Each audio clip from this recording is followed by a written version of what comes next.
ਜੇਕਰ ਤੁਹਾਨੂੰ ਜਾਂ ਤੁਹਾਡੇ ਦੋਸਤਾਂ ਨੂੰ ਜਾਂ ਤੁਹਾਡੇ ਰਿਸ਼ਤੇਦਾਰਾਂ ਨੂੰ ਵੀ ਬਵਾਸੀਰ ਦੀ ਹੈ ਪ੍ਰੋਬਲਮ ਤਾਂ वीडियो ਨੂੰ ਵੱਧ ਤੋਂ ਵੱਧ शेयर करो। सर कैसे होती है ये बवासीर? पेट साफ ना होने से, कि मोबाइल का ज़्यादा यूज करने से, पानी कम पीने से, ये पेट के कारण ही ये रोग बनता है बवासीर का।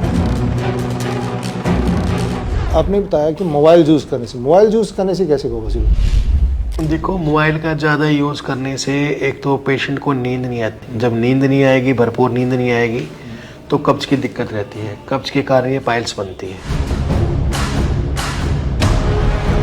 और मेन वजह एक ये भी है मोबाइल का, जैसे बच्चे टॉयलेट में बैठ के मोबाइल यूज़ करते रहते हैं, बच्चों का टट्टी करने में ध्यान नहीं होता, मोबाइल चलाते रहते हैं, इंग्लिश सीट्स पे बैठे रहते हैं। जब टट्टी साफ़ नहीं आएगी तो क्या होगा? बवासीर फिशर जैसी बीमारी बनेगी। अच्छा, इसका इलाज कहते हैं कि सिर्फ ऑपरेशन है या इसका ट्रीटमेंट अदर मेडिसिन से भी हो सकता है? देखो, पहले समय में तो देखो ऑपरेशन एक विकल्प था, पर समय रहते अब लेटेस्ट टेक्नोलॉजी आ गई है। कुछ प्रोसीजर होते हैं 10 से 15 मिनट के, जो हमारे हॉस्पिटल द्वारा सर्जन द्वारा किए जाते हैं, और ये एक पेनलेस ट्रीटमेंट है। पेशेंट को इसमें कोई बेड रेस्ट की आवश्यकता नहीं होती। प्रॉपर मशीन डाल के जांच करते हैं। जो 6000 रुपये टेस्ट होता है कोलोनोस्कोपी, वो हमारे यहाँ बिल्कुल फ्री है। मेरे हॉस्पिटल में केवल 200 रुपये की ओपीडी चार्ज हुई। तो डॉक्टर साहब, ऐसे लोग हैं जो जॉब करते हैं ऑफिस में कुर्सी में बैठे, उनके लिए भी ये खतरा है? बिल्कुल, ज़्यादा देर बैठे रहने से, सिटिंग वर्क के कारण जो बॉडी का प्रेशर होता है, एनल कैनाल जो लोअर पार्ट होता है बॉडी का, उस पर प्रेशर बना रहता है। अच्छा डॉक्टर साहब, ਜਿਹੜੇ ਬਾਥਰੂਮ ਦੇ ਵਿੱਚ ਬੈ ਟਾਇਲਟ 'ਚ ਬੈ ਕੇ ਫੋਨ ਚਲਾਉਂਦੇ ਕਿ ਉਹਦੇ ਨਾਲ ਸੱਚੀ ਬਵਾਸੀਰ ਹੋ ਜਾਂਦੀ ਹੈ? ਹਾਂਜੀ ਬਿਲਕੁਲ, ਕਿਉਂਕਿ ਜਿਹੜਾ ਮਾਸ ਹੈ ਉਹ ਬਾਹਰ ਆ ਜਾਂਦਾ ਹੈ, ਸਟ੍ਰੇਨ ਲੱਗਦੀ ਹੈ ਮਸਲਸ ਦੇ ਉੱਤੇ। ਕਿਉਂਕਿ ਅਗਰ ਫੋਨ ਦਾ ਓਵਰ ਯੂਜ਼ ਕਰਦੇ ਆ ਆਪਾਂ ਤਾਂ ਉਹਦੇ ਨਾਲ ਕਿ ਸਾਡੇ ਮਸਲਸ ਪੁੱਲ ਹੁੰਦੇ ਆ, ਉਹਦੇ ਕਰਕੇ ਸਾਨੂੰ ਬਵਾਸੀਰ ਦੀ ਦਿੱਕਤ ਹੋ ਸਕਦੀ ਹੈ। ਤੁਹਾਨੂੰ ਕਬਜ਼ ਰਹਿ ਰਹੀ ਹੈ, ਚੰਗੀ ਤਰ੍ਹਾਂ ਪੇਟ ਸਾਫ਼ ਨਹੀਂ ਹੋ ਰਿਹਾ, ਗੈਸ ਦਾ ਇਸ਼ੂ ਰਹਿ ਰਿਹਾ, ਤਾਂ ਉਹ ਲੱਛਣ ਹੋ ਸਕਦੇ ਬਵਾਸੀਰ, ਇਨੀਸ਼ੀਅਲ ਬਵਾਸੀਰ ਦੇ, ਫਰਸਟ ਜਾਂ ਸੈਕੰਡ ਗ੍ਰੇਡ ਦੇ। ਤਾਂ ਸਾਡੀ ਹੱਥ ਜੋੜ ਕੇ ਬੇਨਤੀ ਰਹੇਗੀ, ਅਗਰ ਤੁਹਾਨੂੰ ਇਹ ਪ੍ਰੋਬਲਮ ਆਉਂਦੀ ਹੈ ਤਾਂ ਤੁਸੀਂ ਆਪਣਾ ਡਰੋ ਜਾਂ ਝਿਜਕੋ ਨਾ, ਇੱਥੇ ਆ ਕੇ ਤੁਸੀਂ ਆਪਣਾ ਚੈੱਕਅਪ ਅਤੇ ਇਲਾਜ ਕਰਾ ਸਕਦੇ ਹੋ। ਤੇ ਇਹਦੇ ਵਿੱਚ ਤੁਹਾਨੂੰ 10 ਤੋਂ 15 ਮਿੰਟ ਹੀ ਲੱਗਣਗੇ ਇਲਾਜ ਦੇ ਵਿੱਚ। ਥੋੜੀ ਦੇਰ ਅੰਡਰ ਆਬਜ਼ਰਵੇਸ਼ਨ ਰੱਖ ਕੇ ਭੇਜ ਦਿੱਤਾ ਜਾਂਦਾ ਹੈ। ਕੋਈ ਐਡਮਿਸ਼ਨ ਦੀ ਜਾਂ ਬੈੱਡ ਰੈਸਟ ਦੀ ਜ਼ਰੂਰਤ ਨਹੀਂ ਪੈਂਦੀ ਹੈ।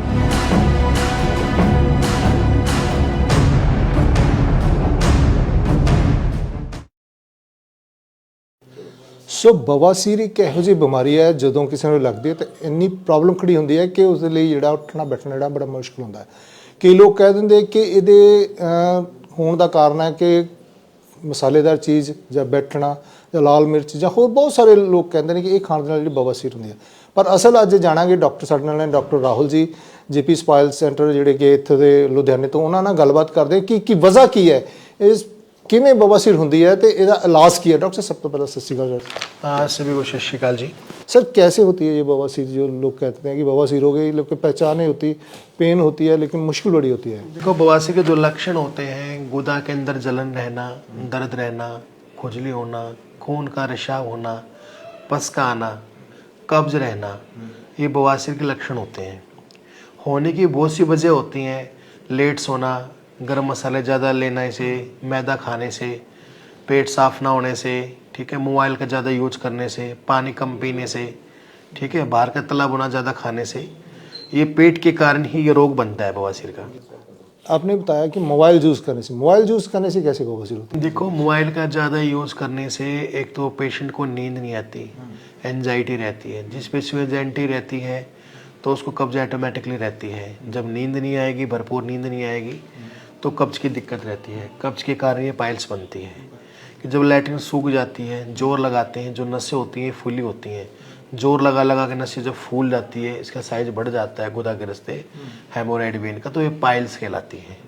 और मेन वजह एक ये भी है मोबाइल का, जैसे बच्चे टॉयलेट में बैठ के मोबाइल यूज़ करते रहते हैं, पानी के जेट का यूज़ करते हैं, पानी का प्रेशर सबका अलग अलग होता है। ज़्यादा प्रेशर खोलने के कारण में गुदा में कटका लग जाना, और भी एक फिशर का लक्षण होता है, जिससे जलन दर्द वगैरह होता है। बच्चों का टट्टी करने में ध्यान नहीं होता, मोबाइल चलाते रहते हैं, इंग्लिश सीट्स पे बैठे रहते हैं। जब टट्टी साफ़ नहीं आएगी तो क्या होगा? बवासीर फिशर जैसी बीमारी बनेगी। तो डॉक्टर साहब, जैसे आपने बताया कि मोबाइल यूज़ करने जब टैप करने से होती है, लेकिन इसके लक्षण कैसे पता चलते हैं इंसान को कि मेरे को बवासीर, क्योंकि बैठने पर जब प्रॉब्लम आती है या उसके और कोई लक्षण होते हैं बॉडी में इफेक्ट करते हैं? दर्द रहना, जलन रहना, खून आना, फिर से रिपीट कर रहा हूँ, कब्ज का रहना। कब्ज का मतलब ये नहीं कि आपको लगा कि पेट की गर्मी के कारण कब्ज है। कई बार बवासीर के कारण भी कब्ज रहता है, किसी पेशेंट को खून नहीं आता, दर्द नहीं आता, जलन नहीं होता। जो मैंने आपको लक्षण बताएंगे ये नहीं कि सभी पेशेंट में सेम लक्षण होता है, ऐसा बिल्कुल भी नहीं है। जब लैट्रिन सब बंद हो जाएगा, कब्ज रहेगा, थोड़ी बहुत लैट्रिन आएगी, रुकावट रहेगी, पेशेंट तरह तरह का उपचार मंगवाता है, कभी ऑनलाइन गूगल से, यूट्यूब से, दुनिया भर की मेडिसिन होती हैं और मेडिसिन लेते रहते हैं, दवाई पतला कर लैट्रिन को बाहर तो निकाले तो टट्टी को, पर जो प्रॉपर तरीके से जो गांठ होती है वो ठीक नहीं होती। कई पेशेंट में हमने पाया गया है कि अंदर पेशेंट जांच के लिए आते हैं तो हम देखते हैं एग्जामिनेशन करके तो गुदा में गुदा कैंसर भी पाया गया है लोगों को। तो मैं यही चाहता हूं कि आपके चैनल के माध्यम से लोग जागरूक हो और अपना समय रहते प्रॉपर आप अपना इलाज करा पाएंगे। डॉक्टर साहब, जैसे ये इनिशियल स्टेज में जब पता चलता है कि इसको ये बवासीर हो गया तो इसकी ट्रीटमेंट फिर कैसे शुरू करनी है? क्या पहला स्टेप कैसे शुरू होना चाहिए कि आगे केस बढ़े ना? देखो जी, स्टेप ये तो है, पहले तो आप एक रजिस्टर्ड डॉक्टर से इलाज कराएं जो उसका स्पेशलिस्ट है। जैसे हमारा जनता हॉस्पिटल पायल सेंटर है मॉडल टाउन एक्सटेंशन में, और प्रॉपर जांच होती है, हमारे डिजिटल जांच होती है कैमस्कोप से। कोई डॉक्टर फिंगर डाल के ग्लव्स पहन के बता देते हैं 2 मस्से 3 मस्से, पर हमारा ऐसा नहीं है, प्रॉपर मशीन डाल के जांच करते हैं। जो 6,000 रुपये टेस्ट होता है कोलोनोस्कोपी, वो हमारे यहाँ बिल्कुल फ्री है मेरे हॉस्पिटल में, केवल 200 रुपये की ओपीडी चार्ज में, ठीक है। उसमें हम देखते हैं कितने पाइल्स मास हैं, कहाँ से खून आ रहा है, फिशर तो नहीं है, कोई सैनल टैग तो नहीं है, कोई पैपिला तो नहीं है, कोई रेक्टल प्रोलैप्स काज तो नहीं है। काज के बारे में बताऊं तो जैसे लैट्रिन करते समय ना हमारी मसल्स वीक हो जाती है, जब लैट्रिन का प्रेशर पड़ता है तो मांसपेशियां फूल के बाहर आती है, अथवा बड़ा ऐसा, तो उसको बोलते हैं रेक्टल प्रोलैप्स काज होता है। आजकल मैं देखता हूँ पेशेंट आते हैं तो बताते हैं डॉक्टर मैंने ऑनलाइन दवाई खाई थी, यूट्यूब दवाई खाई थी। तो मैं ये बताना चाहता हूँ कि दवाई खाने से कुछ भी नहीं होना जाना है। अगर दवाई खाने से वैद हकीम से, जो ये आजकल बैठे हैं मद्रासी है, बंगाली है, छोटे मोटे झोला छाप डॉक्टर बैठे हैं, कहते हैं हम दवाई चुटकियों में ठीक कर देंगे, घर बैठे बैठे बवासीर को ख़त्म करें, दवाई से ठीक करो, पुड़िया से ठीक करो। अगर ऐसे ही वो ठीक होना होता तो मेडिकल कॉलेज बना रखे हैं, हॉस्पिटल बना रखे, डॉक्टर किस लिए फ्री करते हैं? 8-8 साल की 10-10 साल की पढ़ाई करते हैं, पीजी करते हैं, तो प्रॉपर ट्रीटमेंट ही डॉक्टर कर सकता है। ऐसे झोला छाप डॉक्टर चक्कर में बिल्कुल ना पड़े, क्यों मान लो आपको बीमारी कोई बड़ी बन गई तो बिल्कुल हाथ उठा लेंगे वो, ठीक है। गोली कैप्सूल जड़ी बूटी से ठीक होने वाली बीमारी नहीं है ये, इससे जान भी जा सकती है। तो अपना समय रहते प्रॉपर डॉक्टर से इलाज ले, ऐसे छोटे मोटे डॉक्टर के चक्कर में ना पड़े जो कि डॉक्टर है ही नहीं, जिन्होंने पढ़ाई नहीं की, मेडिकल कॉलेज में नहीं गए। बिल्कुल बिल्कुल, क्यों तो दवाई उठा के देते उनको बीमारी का पता ही नहीं, बीमारी में प्रॉब्लम कहाँ, कौन से मस्से से ब्लीडिंग आ रहा है, कौन से वेन से ब्लीडिंग हो रही है पेशेंट को, उन्होंने तो बस ये होता है गोदाम बवासीर है, ये नहीं पता कि फिशर भी होता है, फिशला भी होता है, उसकी रूट्स भी होती है, टैग भी होते हैं, कि वो कहते हैं नो नॉलेज विदाउट कॉलेज, वो काम उनके साथ। मतलब कहने के बाद वो जैसे मैंने पता नीम हकीम का है, वो छोटी सी भी देखते हैं बीमारी को, इसको है। हम मान लो एक पेशेंट हमारे पास आया तो उसको कैंसर की दिक्कत थी, काफी दिन से 2 महीने से उसका बेवकूफ बना रखा कि आपको तो बवासीर, उनको पहचान ही नहीं कि बवासीर में कैंसर में प्रॉब्लम क्या है। दवाई उठा के खिला रहे हैं 2,000 रुपये 1,500 रुपये, पेशेंट को भी मजा आ रहा है, चलो सस्ते में काम चल रहा है, पर बीमारी तो बढ़ रही है। ऐसे एक साने वाले में यहाँ एक इंजेक्शन लगाता है जोड़ा साहब डॉक्टर दुकान के अंदर ही 2,000-3,000 रुपये के में। और बताना चाहूँगा कि ऐसे डॉक्टर के चक्कर में बिल्कुल ना पड़े, क्योंकि ना तो वो जांच करते हैं पेशेंट को HIV है, खून कितना है कितना नहीं, सीधा इंजेक्शन भरा तेजा आपका सीधा गोदा में डाल लेगा, चाहे बवासीर में लगे, चाहे फिसर में लगे, चाहे भगंदर में लगे, उनका तो बस मूल मंत्र यही कि एक इंजेक्शन है, कोई बीमारी उसमें लगा दो, और ये बिल्कुल गलत है, कानूनी अपराध है ये। डॉक्टर साहब, इसका इलाज कहते हैं कि सिर्फ ऑपरेशन है या इसका ट्रीटमेंट अदर मेडिसिन से भी हो सकता है? देखो पहले समय में तो देखो ऑपरेशन एक विकल्प था, पर समय रहते अब लेटेस्ट टेक्नोलॉजी आ गई है, कुछ प्रोसीजर होते हैं 10 से 15 मिनट के जो हमारे हॉस्पिटल द्वारा सर्जन द्वारा किए जाते हैं। जैसे कि लेजर ट्रीटमेंट है, एक एडवांस टेक्नोलॉजी है पोलैंड की, जिससे कुछ ही मिनटों के अंदर 10 से 15 मिनट में मस्सों को ट्रीटमेंट करके मस्सों को सुखा के ख़त्म किया जाता है। इस प्रक्रिया में 10 से 15 मिनट लगती है। 10 से 15 मिनट पेशेंट को आराम करने की आवश्यकता पड़ती है, अगर वो चाहे तो आराम करे, अदरवाइज खुद पेशेंट ड्राइव करके जाते हैं।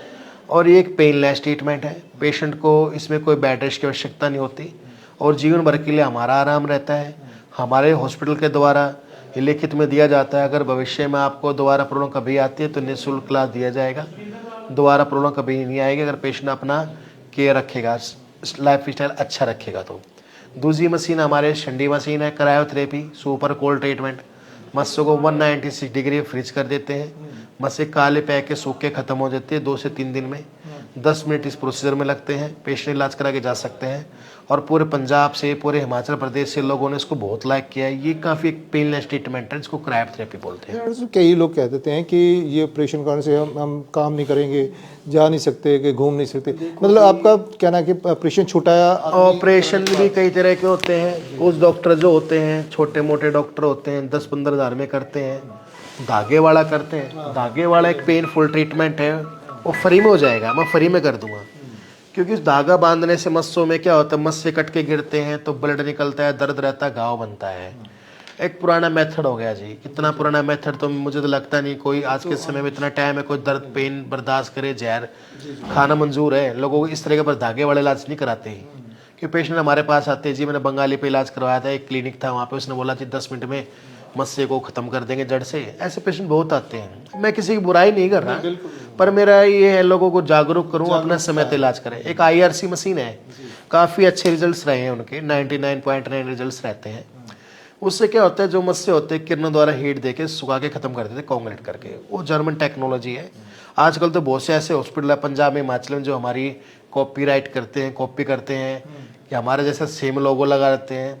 तो ऐसे झोला छाप डॉक्टर के चक्कर में ना पड़े। हमारे जो सेंटर है लुधियाना मॉडल टाउन में है, अमृतसर में हमारा BTI मिन्नू में है, हिमाचल प्रदेश के अंदर हमारा केवल मंडी के अंदर, कांगड़ा के अंदर और शिमला के अंदर है, जनता पाइल्स क्लिनिक के नाम से। तो डॉक्टर साहब, अगर इसका प्रॉपर टाइम पे इलाज ना कराया जाए तो इसके आगे और कौन कौन सी बीमारी बढ़ सकती है? देखो जी, बवासीर हो गया। बवासीर में फर्स्ट सेकंड गेट मस्से अंदर ही रहते हैं, उनसे खून कभी आता है कभी बंद हो जाता है। खून किसी कारण भी आ सकता है, पिचकारी से बूंद बूंद करके, ड्रॉप बाय ड्रॉप। तीसरी स्टेज में मांस फूल के बाहर आता है। अपने पंजाबी भाई उनको मौका बोलते हैं, हाँ जी मौका बोल देते हैं। हिमाचली अपने लुम्बर बोल देते हैं, जम्मू कश्मीर वाले उसको मांस बोल देते हैं। पर बीमारी एक ही है, बवासीर पाइल्स, ठीक है। इससे आगे 4 गेट में बिल्कुल बाहर ही रह जाता है, ठीक है। इसकी 2 स्टेज होती है, इंटरनल पाइल्स और एक्सटर्नल पाइल्स। इंटरनल पाइल्स में फर्स्ट सेकंड गेट, थर्ड में 4 और बाहर रहता है, थर्ड गेट 4 गेट में। और उसके बाद इसके खूनी बवासीर को बोलते हैं, इसमें खून आता है, बाद बवासीर जिसमें जलन दर्द वगैरह बन जाता है। इसमें फिशर होता है, टट्टी टाइटन से जख्म को हो जाना, उसमें फिशर बोल देते हैं। एक बीमारी भगंदर होती है। लोग वादे तो करते बड़े बड़े कि हम 10 मिनट में ठीक कर दें, 15 ठीक करते हैं, पर भगंदर ऐसी बीमारी नहीं है जो 10-15 मिनट में ठीक हो जाए। हाँ, लेजर द्वारा अगर लो एंड फिस्टुला है तो 10-15 मिनट में इसका सफलतापूर्वक इलाज हम कर देते हैं। अगर हाई एंड फिस्टुला तो उसमें महीने 2 महीने भी लग सकता है ठीक होने में। और भी पेशेंट को सांस पाई का बड़ा ध्यान रखना पड़ता है कि भगंदर जो होता है, मल द्वार के रास्ते बाहर फुंसी का बन जाना, पानी के साथ पीवर मुआद का आना, कभी आना कभी बंद हो जाना। और फुंसी बनती है, पानी के साथ पीवर मुआद आता है, कभी आता है कि बंद होता है, बोलते हैं फिस्टुला। उसका लेजर द्वारा या वाफ्ट द्वारा इलाज किया जाता है। डॉक्टर साहब, अगर ये बीमारी हो तो क्या परहेज़ क्या रखने चाहिए? खान पानी में परहेज़, काम में परहेज़, क्या सबसे पहले तो क्यों इलाज से अच्छा परहेज़ होता है? परहेज़ क्या है इसमें? एक तो पहले तो अपन टट्टी के रास्ते को साफ रखो जी। जिसको भगंदर है, पसीना बार बार आता है, स्वेद बार बार आता है, अंडरवियर चेंज करो सुबह शाम। नहाते समय साबुन से वॉश करो पीछे से, गीले टॉवल से अच्छे से सुखाओ उसको, ठीक है। और उसके बाद परहेज की बात की जाए तो अंडा, मीट, केला, चावल, मीट, रेड मीट जो नुकसानदायक है वो नहीं लेना है, क्योंकि उसमें प्रोटीन ज़्यादा होता है। प्रोटीन से क्या कब्ज की दिक्कत रहती है। जो बच्चे प्रोटीन लेते हैं, सप्लीमेंट लेते हैं, वो भी नुकसानदायक है।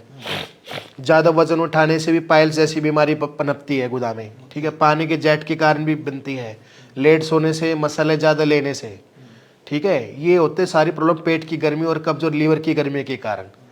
तो मैं ये कहना चाहता हूँ कि अगर आपको इनमें से कोई भी लक्षण नज़र आते हैं उसको नज़रअंदाज ना करें, कि छोटी सी लापरवाही गुदा कैंसर का मुख्य कारण बन सकती है। क्योंकि आजकल हम देखते हैं रेक्टम कैंसर, मलाशय कैंसर काफ़ी तेज़ी से बढ़ रहा है इंडिया में। और जिनको पाइल्स नहीं है तो अपना पानी ज़्यादा पिए, भरपूर पानी पीजिए, लिक्विड डाइट ज़्यादा लीजिए, सीजनेबल्स फ्रूट्स ज़्यादा लीजिए, ठीक है। और सीटिंग ज़्यादा देर तक ना करें, 2-3 घंटे बैठे 1-2 मिनट टहल लें, टाइम से सोइए, मोबाइल का ज़्यादा यूज़ ना करें, 10-11 बजे में मोबाइल को साइड करके साइड रख दीजिए, ठीक है। मतलब ये है कि आपका अच्छा आहार, विहार और निंद्रा और प्रॉपर बढ़िया होनी चाहिए, जो 3 स्तंभ है हमारे जीवन के जी। तो डॉक्टर साहब, ऐसे लोग हैं जो जॉब करते हैं, ऑफिस में कुर्सी में बैठे, उनके लिए भी ये खतरा है? बिल्कुल, ज़्यादा देर बैठे रहने से, सिटिंग वर्क के कारण जो बॉडी का प्रेशर होता है, एनल कैनाल जो लोअर पार्ट होता है बॉडी का, उस पर प्रेशर बना रहता है। उसे इन्फेक्शन तो ऐसा आता है ना, गुदा में बैक्टीरिया तो हमेशा निकलते रहते हैं ना। अब जैसे दिन में आप 2 से 3 बार अपना फेस वॉश करते हो, पानी से आते हो, तो उसको भी अच्छे से साफ सफाई क्लीन रखना बड़ा ज़रूरी है। सर्दी के समय में से मॉइस्चराइजर लगा के, ऑयल वगैरह लगा के रखिए। चिकनापन जैसे नारियल का तेल भी लगा सकती है, जाती है ऑयल लगाने से। गुदा में क्या था ना, अगर कब्ज के कारण, सूखने के कारण गुदा में जख्म हो रहे हैं, वो नहीं बनेंगे आप। ਜਿਵੇਂ ਡਾਕਟਰ ਸਾਹਿਬ ਨੇ ਪਹਿਲਾਂ ਦੱਸਿਆ ਕਿ ਖਾਣਾ ਪਾਣੀ ਸਾਡਾ ਇਦਾਂ ਦਾ ਹੋ ਗਿਆ, ਮਸਾਲੇਦਾਰ ਚੀਜ਼ਾਂ ਖਾਣ ਲੱਗ ਪਿਆ ਮਾ, ਚਿਕਨ ਹੋ ਗਿਆ ਜਾਂ ਹੋਰ ਇਦਾਂ ਦੀਆਂ ਗਰਮ ਚੀਜ਼ਾਂ ਜਿਹਦੇ ਨਾਲ ਇਹ ਬਵਾਸੀਰ ਬਣਦੀ ਹੈ। ਹੋਰ ਕਿਹੜੇ ਇਹੋ ਜਿਹੇ ਖਾਸ ਇਸ਼ੂਜ਼ ਨੇ ਜਿਹਦੇ ਨਾਲ ਇਹ ਬਿਮਾਰੀ ਜਿਹੜੀ ਹੈ ਪੈਦਾ ਹੁੰਦੀ ਹੈ? ਬੇਸਿਕਲੀ ਕੀ ਹੁੰਦਾ ਹੈ ਕਿ ਜਿਹੜੀ ਇਹ ਬਿਮਾਰੀ ਹੈ, ਜਿਹੜਾ ਸਾਡਾ ਮੈਟਾਬੋਲਿਜ਼ਮ ਹੈ ਉਹਦੇ ਹੈਂਪਰ ਹੋਣ ਦੇ ਨਾਲ ਇਹ ਬਿਮਾਰੀ ਹੁੰਦੀ ਹੈ। ਉਹਦਾ ਜਿਹੜਾ ਮੁੱਖ ਕਾਰਨ ਹੁੰਦਾ ਹੈ ਉਹ ਲਾਈਫਸਟਾਈਲ ਮੋਡੀਫਿਕੇਸ਼ਨ ਹੁੰਦਾ। ਜਿਹੜਾ ਸਾਡਾ ਲਾਈਫਸਟਾਈਲ ਉਹ ਬਿਲਕੁਲ ਚੇਂਜ ਹੋ ਚੁੱਕਿਆ। ਇਹਦੇ ਵਿੱਚ ਖਾਣ ਪੀਣਾ ਵੀ ਆਉਂਦਾ ਹੈ ਤੇ ਸਾਡਾ ਵਿਹਾਰ ਵੀ ਆਉਂਦਾ। ਆਹਾਰ ਅਤੇ ਵਿਹਾਰ ਦੋਨੋਂ ਚੀਜ਼ਾਂ ਇਸ ਬਿਮਾਰੀ ਨੂੰ ਉਤਪੰਨ ਕਰਦੀਆਂ ਨੇ। ਤਾਂ ਉਹਦੇ ਵਿੱਚ ਕੀ ਹੈ, ਆਹਾਰ ਬਾਰੇ ਡਾਕਟਰ ਸਾਹਿਬ ਜਿਹੜੇ ਸਾਡੇ ਡਾਕਟਰ ਰਾਹੁਲ ਚੇਅਰਮੈਨ ਨੇ ਉਹਨਾਂ ਨੇ ਤੁਹਾਨੂੰ ਦੱਸਿਆ ਹੀ ਹੈ।